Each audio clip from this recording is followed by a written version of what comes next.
नमस्कार. माझ्या चॅनलमध्ये मला एक गोष्ट तुमच्याशी बोलायची होती. एक 4 वर्षाची मुलगी बदलापूरमध्ये एवढं घाणेरडं कृत्य त्या नारदमाने केलेलं आहे. त्याला तर एन्काउंटर झालंच पाहिजे, नाही तर त्याला फाशीची शिक्षा दिलीच पाहिजे.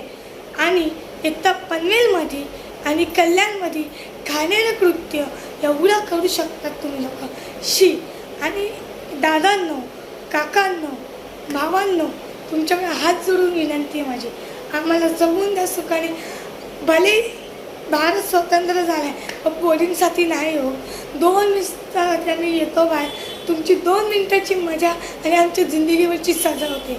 तुम्ही घाणेरडं कृत्य करून आम्हाला मारून देतात, पण आमच्या आईबाबांवर काय मिळते त्याचा जरा पण तुम्ही विचार नाही करत. तुम्ही 2 मिनिटासाठी आम्हाला तुमच्या आईच्या मर्जीने बघा. प्लीज दादा, आम्हाला जगून द्या.